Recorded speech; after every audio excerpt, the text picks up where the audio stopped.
जय हिंद दोस्तों, Indian study centre में आपका स्वागत है। आज की ये वीडियो ना बाबू आपके लिए बहुत ही इंपॉर्टेंट होने वाली है और आज की इस वीडियो को आप लास्ट तक जरूर देखो, ताकि आज की ये वीडियो में जो मैं आपको क्वेश्चन बताने जा रहा हूँ ये वेरी इंपॉर्टेंट क्वेश्चन है। इन्हें आप अगर तैयार कर लेते हो ना बाबू तो आपके 10 नंबर बिल्कुल पक्के हो जाएंगे। तो आज की ये वीडियो आप आखिरी तक जरूर देखना। और हाँ, आज की इस वीडियो में हम रचना और रचना के लेखक का याद करने की ऐसी ट्रिक बताएंगे। यूट्यूब पर कोई भी अभी आपको वैसी ट्रिक नहीं बताया है। समझ में आ रही है ना बात बाबू आपको? हाँ, तो चलिए शुरू करते हैं आज की इस वीडियो को हम बिना समय गवाते हुए। देखिए, पहला प्रश्न आपके पास का है, गुनाहों का देवता के रचनाकार का नाम लिखिए। अब ट्रिक को ध्यान से समझना, बहुत ही इंपॉर्टेंट ट्रिक है, आपको कोई भी यूट्यूब पर नहीं बताएगा। ठीक है बाबू? देखिए, गुनाहों का देवता के रचनाकार का नाम लिखिए। अब यहाँ पर गुनाहों का देवता के रचना अगर यहाँ पर आ जाए पुष्पा मूवी के हीरो का नाम लिखिए तो ससुरा सब लिख देंगे अल्लू अर्जुन, सब, किसी का गलत नहीं होगा। अब यहाँ पर बात आती है गुनाहों का देवता के रचनाकार का नाम लिखिए। आपको दिमाग लगाना है, ठीक है। गुनाहों का देवता को सपोज मानना है कि एक फिल्म है और इसके हीरो कौन है? धर्मवीर भारती। तो यहाँ पर जैसे गुनाहों का देवता किसी भी रचना को आप ले लें, गुनाहों का देवता के रचनाकार का नाम लिखिए तो समझ लेना है कि ये एक मूवी है और इसके हीरो का हमें नाम लिखना है। ठीक है, इस तरह से अगर आप याद करोगे तो बाबू आपको कभी नहीं भूलेगा, बुढ़ापा तक आपको नहीं भूलेगा अगर आप इस ट्रिक से याद करोगे। ठीक है, देखिए, गुनाहों का देवता का रचनाकार का नाम लिखिए तो यहाँ पर आप लिख देंगे गुनाहों का देवता के रचनाकार धर्मवीर भारती हैं। जी हाँ बाबू, धर्मवीर भारती जी, याद करके जाना, बहुत ही इंपॉर्टेंट है, धर्मवीर भारती हैं। ठीक है बाबू? और देखिए, दूसरा प्रश्न का है, परीक्षा गुरु उपन्यास की रचना किसने की है? जी हाँ दोस्तों, परीक्षा गुरु यानी परीक्षा गुरु एक उपन्यास है और इसकी रचना किसने की है? अब यहाँ पर आपको उसी तरह भी सपोज करना है जैसे परीक्षा गुरु इस एक फिल्म है और इसको किस हीरो ने बनाया है। ठीक है, अब देखिए, परीक्षा गुरु उपन्यास की रचना श्री लाला निवास दास जी ने की है। जी हाँ दोस्तों, श्री लाला निवास दास,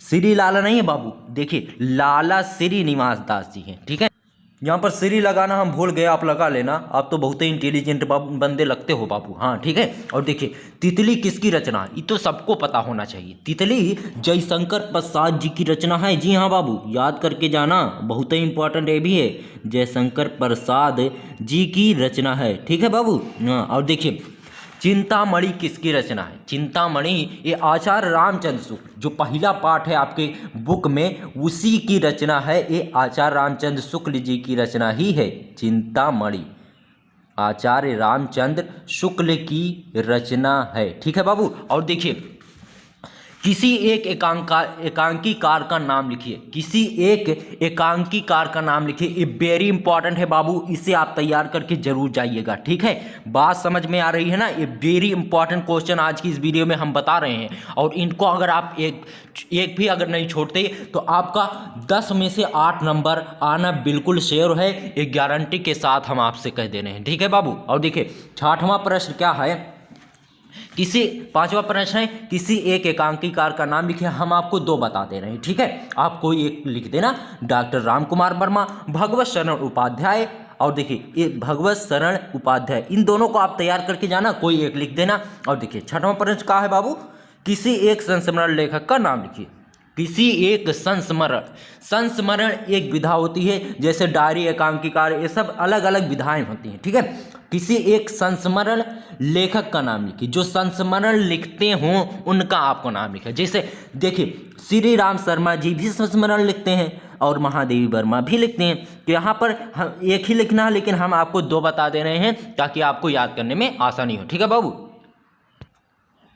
और देखो, 7वां प्रश्न का है बाबू, कलम का सिपाही किसकी रचना है? तो यहाँ पर आप लिख देंगे कलम का सिपाही अमृत राय की रचना है। ठीक है, हाँ, बात को समझ में ध्यान से समझना, कलम का सिपाही अमृत राय की रचना है। ठीक है, और देखिए, प्रश्न 8 का आता है, धर्मवीर भारती द्वारा लिखित किसी एक नाटक का नाम लिखिए। अभी यहाँ पर अगर आ जाए सनी देओल की कोई मूवी लिखिए, सब लिख देंगे गदर, और क्या क्या लिख देंगे पता नहीं, मूवी तो हम देखते नहीं, लेकिन सब बहुत कुछ लिख देंगे। किसी का गलत नहीं होगा, क्योंकि नहीं गलत होगा क्योंकि मूवी में उन्हें इंटरेस्ट है।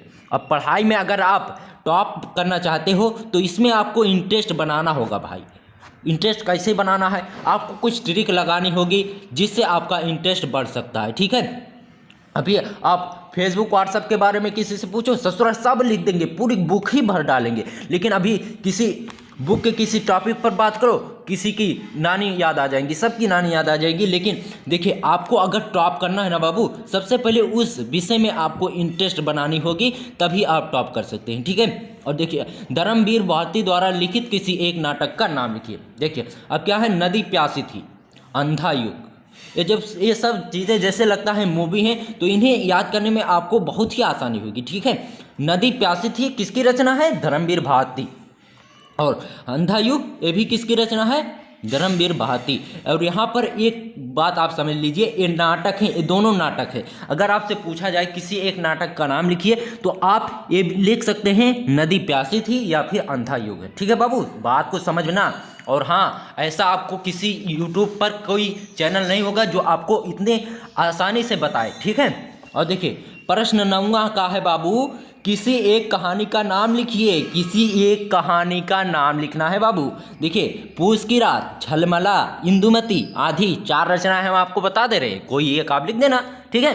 हाँ, और देखिए 10वां प्रश्न का है, सूरज का 7वां घोड़ा किसकी रचना है। अरे बाबू, सूरज का 7वां घोड़ा, एक दूसरा तीसरा नहीं पूछा है, 7वां घोड़ा, सूरज का 7वां घोड़ा किसकी रचना है। ये रचना का नाम है सूरज का 7वां घोड़ा, धर्मवीर भारती जी की रचना है, ठीक है बाबू। ये भी वेरी इंपॉर्टेंट है, इसे आप छोड़ना मत, आज ही याद कर लो।